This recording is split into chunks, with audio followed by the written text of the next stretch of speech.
news peddling ng isang media. Mga kababayan ko, mainit na itong pinag-uusapan. Ito po, mga kababayan ko, ipapakita ko sa inyo. Kamakailan lamang ay nagkaroon ng isang usapin, mga kapatid, na sinasabi ng ibang mga kababayan natin at ibang tao na sinasabi hindi daw nagkatotoo ang 20 pesos na bigas ni Pangulong Bongbong Marcos. At ito, mga kababayan ko, at kahapon lamang ay naglabas po ang NEDA ng statement na suko na daw sila sa 20 pesos. Mga kababayan, kung ako po ay tatanungin ninyo at kung ako po ay magbibigay ng isang analisa, nagawa po ni Pangulong Ferdinand Bongbong Marcos at marami pong magpapatunay ng mga magsasaka natin na 20 pesos na po per kilo binibili sa masa market. Bakit nga ba hindi nagbababa ng presyo ang mga nasa farm gate at hindi nagbababa ng presyo ang mga retailers at na mga nangangamkam na mga negosyante? Pag-usapan muna natin to, mga kababayan ko. Mga kapatid, maliwanag po dito. Sabi dito, mga kababayan ko, NEDA, sumuko na sa 20 pesos per kilo na bigas, mga kababayan. Ito sabi pa po, lakihan natin. Para makita nyo, baka sabihin nyo, nagpe-fake news tayo. Yan. Baka sabihin nyo, nagpe-fake news tayo, Di po ito fake news, mga kapatid, Basahin nyo po yung paragraph sa baba. Ayan. Mababasa at mababasa nyo yan, mga kapatid, Sabi po dito, mga kababayan ko, sabi po dito, eto, kung mababasa ninyo, hindi pa uubra sa ngayon ang pangako. Pangako ba talaga? Sigurado ba? Pangako ni Pangulong Ferdinand Bongbong Marcos na 20 pesos kada kilo ng bigas, mga kapatid. Yan tayo magkakatalo. Sa form ng media, dapat kayo po ang aming sinusundan, ginagawang pattern. Kung kami po ay inyong sinisita at ginagawan nyo po at napapahiya po ang aming kasamahan kapag nilalabas nyo sa media, kapag pinapack-check nyo, kami naman po ang magko-correct sa inyo at may resibo po ako. Mga kababayan ko, hindi daw umubra yung 20 pesos na kilo ng bigas, Isa yan sa pag-uusapan natin. Tapos sabi pa dito, sa press briefing sa Malacanang, sinabi ni National Economic and Development Authority NEDA Undersecretary Rosemary N. L. Leon, marami pang kailangan gawin bago maabot ang minimiting 20 pesos kada kilo ng bigas. Sang-ayon ang opisyal sa naging pahayag ni Agriculture Secretary Francisco Chu Laurel Jr. na imposible pa sa ngayon ang 20 pesos na presyo ng bigas. Pero posibleng mangyari sa mga darating na araw. Yun ang yung sinabi ng DA Secretary. Actually, mas alam niya yan, no? At this time, hindi na pala talaga pwede. Going forward, yes, we can attain that, pero we can attain that, pero yun nga, marami pang kailangan mangyari muna, ani ni Edelion. Sabi dito, mga kababayan ko. Ito po ang isa sa mga napuna ko. Bago po tayo pumunta sa topic natin na main course. Yung words po dito, pakiayos po, Pakiayos po, Kung kami nga po pinapack-check nyo, kung kami nga po pinagsasabihan nyo, kung kami nga po hinihiya nyo sa loob ng social media, accepted naman po namin yon. At this time, mga kababayan ko, please, accept nyo rin po yung pag-correct namin sa inyo. Okay? Mga kababayan ko, ito po ang sinabi ni Pangulong Ferdinand Bongbong Marcos. Mga kapatid, bantayan nyo po itong paragraph na to, yung sinabing pangako. The word is, hindi uubra sa ngayon ang pangako. Pangako ang sinabi. Mga kababayan ko, pangako. Wala pong sinabing pangako. Okay? Wala pong sinabing pangako. Fake news po yan. Hindi po yan ang pagkakasabi ng presidente. Ito po, meron po akong ipapakita sa inyo para clarification lang. Wala pong sinabi doon na nangako po si President, mga kapatid. Ang meron pong sinabi doon, mga kababayan ko liliwanagin natin para maayos po, mga kababayan ko. Eto meron na rin na meron din naman ako Ayan. Liwanagin natin mga kapatid.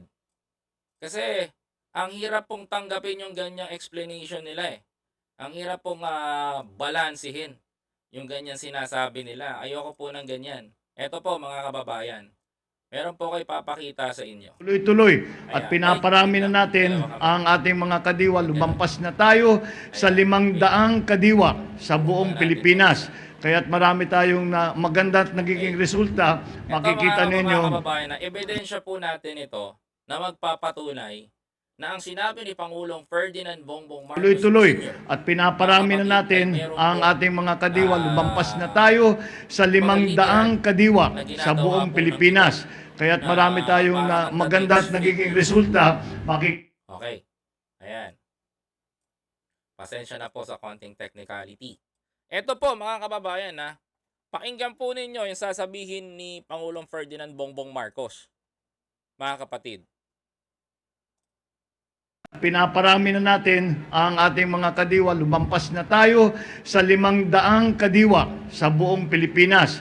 Kaya't marami tayong maganda at nagiging resulta. Makikita ninyo yung halimbawa, yung bigas, yung aking pangarap na sinabi na nung bago akong upo na sana mapababa natin ang presyo ng bigas.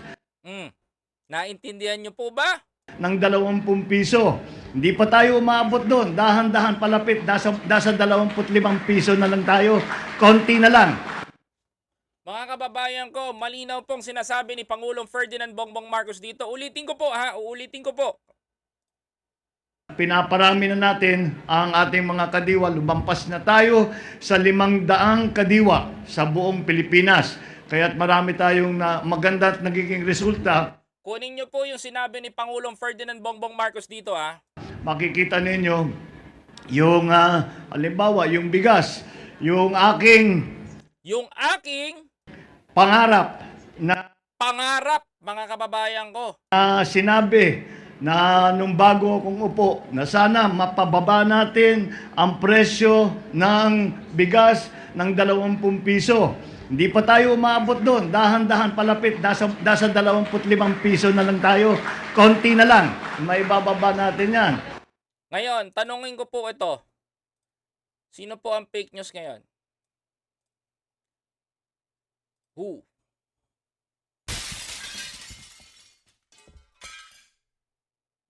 Sinabi ba ni President Ferdinand Bongbong Marcos na pangako? There's no word na pangako.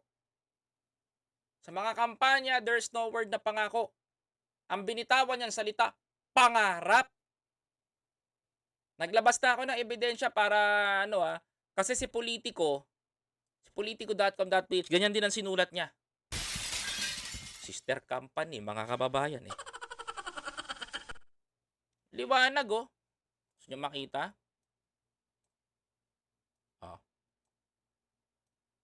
Balita nila. Ayan Pangako. Pangako daw ni Pangulong Ferdinand Bongbong Marcos. Pero ano sinabi ng Pangulong Ferdinand Bongbong Marcos? Mga kababayan ko. Ano to? Bakit ganyan ang balita nyo? Diyan ako nagtataka sa inyo. Diba? Madalas sila mamuna sa amin through fake news. Sasabihin nila. Isa pa. Tuloy-tuloy at pinaparami na natin ang ating mga kadiwa. Lumampas na tayo sa 500 kadiwa sa buong Pilipinas. Kaya't marami tayong maganda at nagiging resulta. Makikita ninyo yung halimbawa, yung bigas, yung aking pangarap na ang binitawan ni Pangulong Ferdinand Bongbong Marcos. Sinabi na nung bago akong upo na sana mapababa nung bago siyang upo na sana natin ang presyo ng bigas. Diba mga kababayan ko? It's very clear.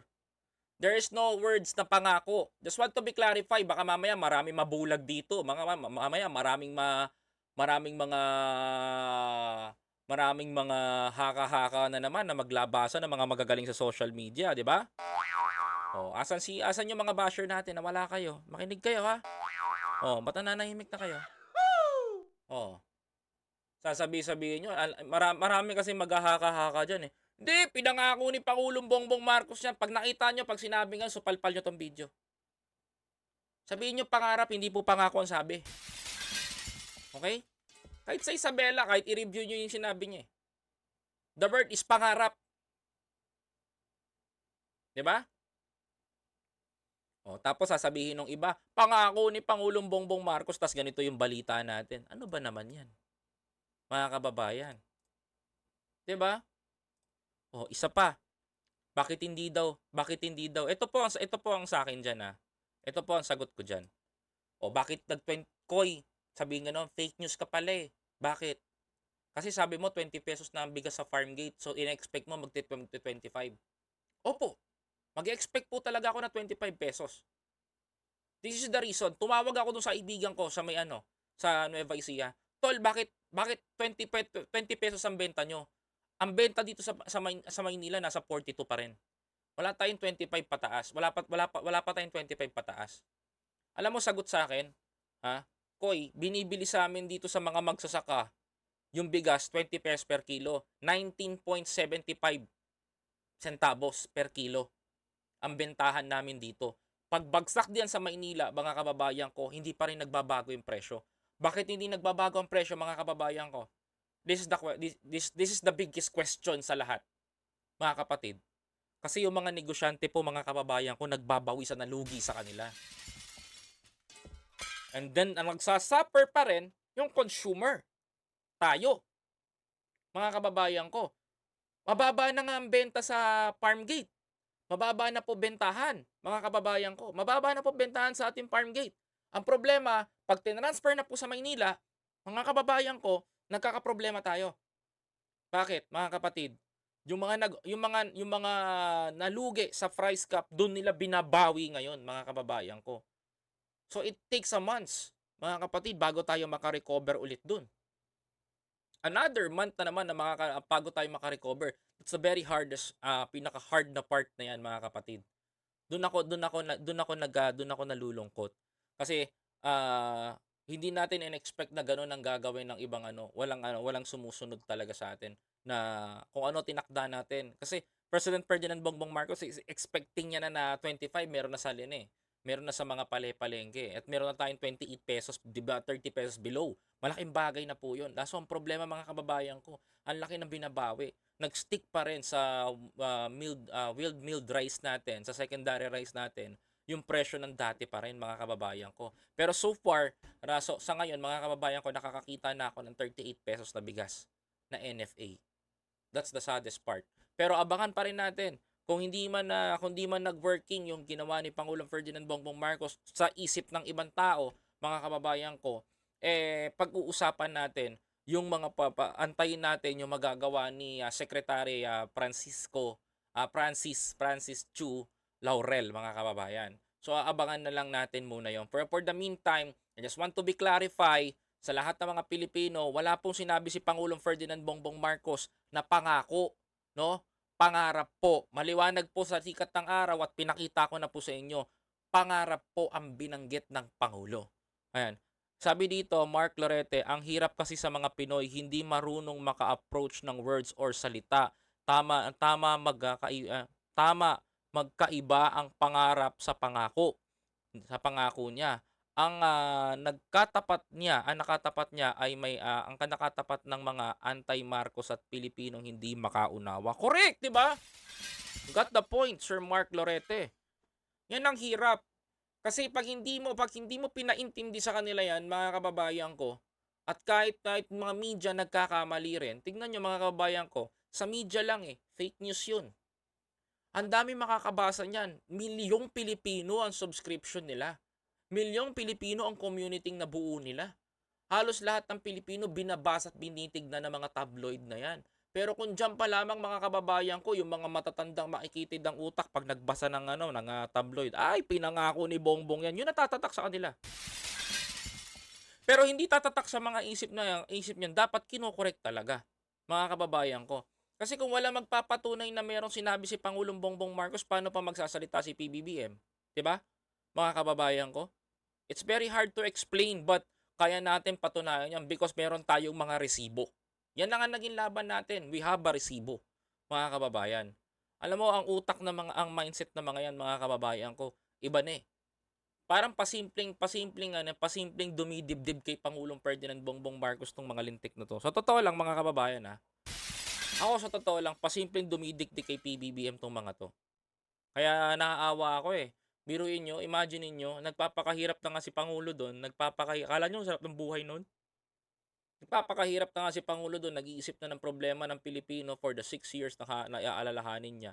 Tayo naman mga Pilipino, blame lang tayo ng blame. Pangako mo yan nung ano eh, pangako. Hindi po pangako ang tawag doon, pangarap. Okay?